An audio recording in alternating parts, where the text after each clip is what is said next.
Hello guys, Steven here, back with another video, and today I'll be making a video on Camtasia Studio 8. This is a beginner guide for anyone trying to get into Camtasia. Even though it is a simple video editor, it was the first one I used. There is still a lot to learn, so I'm going to be teaching you guys that today. If you have any requests for video editors you want me to make videos on, or any other programs, leave them in the comment section below.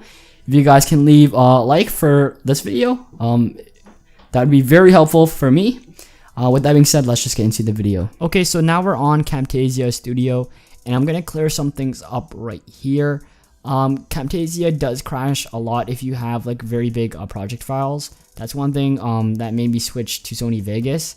It just can't really handle it. But one thing else is that it does render a lot faster than Sony Vegas. So if you're looking to go into Sony Vegas from Camtasia, just take that in mind. So one thing people get really confused with is how to actually get the video like out of the video editor and onto YouTube. And it's really easy. You know, this is applies to all video editors, but if you were to import your media, like pretend your intro, right, and you want to get onto YouTube, I see a lot of problems like this. Most people go onto file, save project as, and they expect to upload it, but when you save it as a project like that, it ends with .cam project, it's short form for a project, and you can't upload that on YouTube, obviously, and that's actually really bad because it obviously isn't compatible. So what you want to do instead is press produce and share, or if there's a render option on your other video editor and you want to just render it, and it's just like that. You don't have to do anything else, just press render, or in this case it's produce and share. You select the folder. Some people are like, oh, I don't know where my video went. It's because you get to choose where your video ends up. And here you just press finish, and then it's gonna render your video here. Mistakes and just a lot of confusion over that. I just want to clear that up. And so, like I just showed you, this is how you import your media. You press import media. You can also drag it, through like that if you have a separate folder. But here, let me import my outro. Here's the timeline here. If you want to make a new layer or a new track, you just move it up. There's, you can make it smaller. You can make it bigger. You can lock the track in case you finished. You don't want anything to mess up, so you can't move it. You can also hide it if you want to see a certain layer or track, but you just don't want to delete this one, but you just want to hide it so it doesn't appear. You can zoom into the track like this. You can go about the timeline like this. Just drag it. There's things like this. This, I believe, is a drag head. I'm not sure what the proper term is, but you can select a search bar and delete it. So there are a bunch of shortcuts, obviously, just like the regular ones. Control Z to undo. You select it, press S, it's split.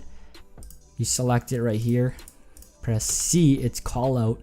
So what callouts are basically like annotations, cards, speech bubbles, text, highlighted, like stuff like this. So like arrows, stuff like it's just basic stuff. That's why they call it callouts. There's also zoom and pan for you guys to zoom in. So you got to choose right here, like when to zoom in and when to zoom out, and this is to make it like a little bit longer. So as you can see, it ends at that point right there. But if you were to like move it back here and make it a little bit shorter, it would end up like obviously a little bit faster. So it would go a little bit faster, that arrow. There's also something called the library. So basically, if you use the same clips, maybe your intro, your overlays, every single video, and you don't want to import it every single time, you can import it into your library.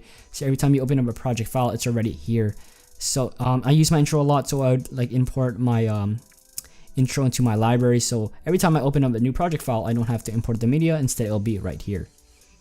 Next thing is the audio. So you can enable volume leveling in case you're loud and quiet in certain parts of your audio and just want to even it out and give like a cool sound to it, so it just sounds normal. You can also enable noise removal. So basically, it'll choose a certain part of your audio that you choose, and it will remove that, and it will use that as I guess a template to see what the noise removal is. You can choose the sensitivity.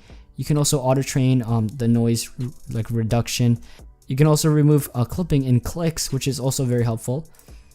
If you go into transitions, there's stuff like fade in, fade out. There's not a lot of them. There's a lot more in other video editors, but I don't see a lot of people using these anyways. Maybe like fade, maybe. Here, your clip bin is basically your project media. Everything you import will appear here. there's more options, cursor effects. So basically, if you record your screen and your mouse is in it, you can choose to highlight the cursor. You can also make everything else dark except for the cursor. Have a yellow highlight over it, like I just said. There's a bunch of options. So if I were to record my screen and put it onto the track here, it would show some of the options. There's also visual properties. This is probably the only way to kind of color correct, kind of color grade. I haven't found another way to do it, but here you can like colorize and remove a color from a certain clip. So if you press here and you want to remove red, so here if you do tolerance, obviously there it's red, but there as you can see, the red is gone. So it kind of color corrects. You can do colorize. I wouldn't recommend it. I'd recommend color correcting in a third-party software, because color correction options aren't really good in this, but there are borders and drop shadows if you want it.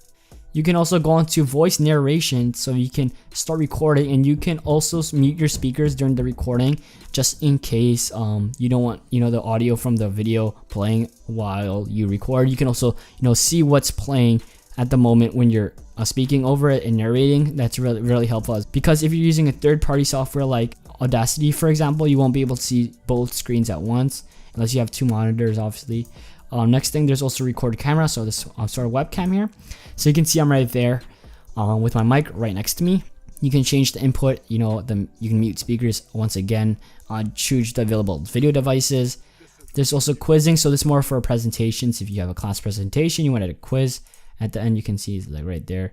I've never used it, to be honest, because I really haven't had a reason to use it. There's also captions. This might be helpful. And that's about it in terms of features or like tabs that you can use. There are other stuff like you can change the editing dimensions. So if you recorded 720p, it's most recommended to make the dimensions 720p. There's other stuff too, like you can crop videos here at the top right. You can crop it. You can pan through here. You can move.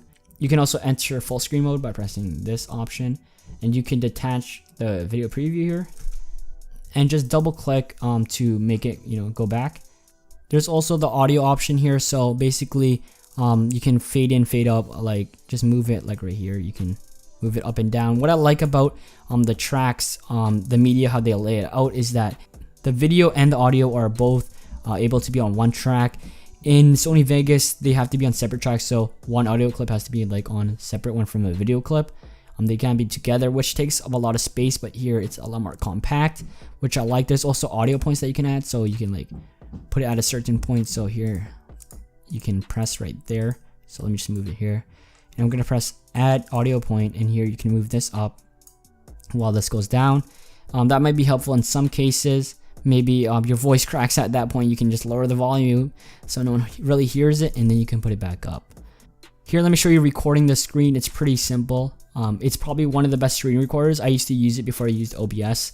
The reason I used OBS instead of this is because I switched to Sony Vegas, and these recordings were only available compatible in Camtasia because they're Camtasia recordings.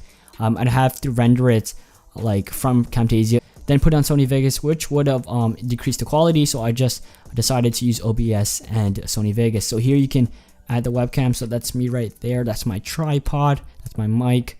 Here's the audio. You can like higher it, lower it, and you can select a custom portion of the screen to record.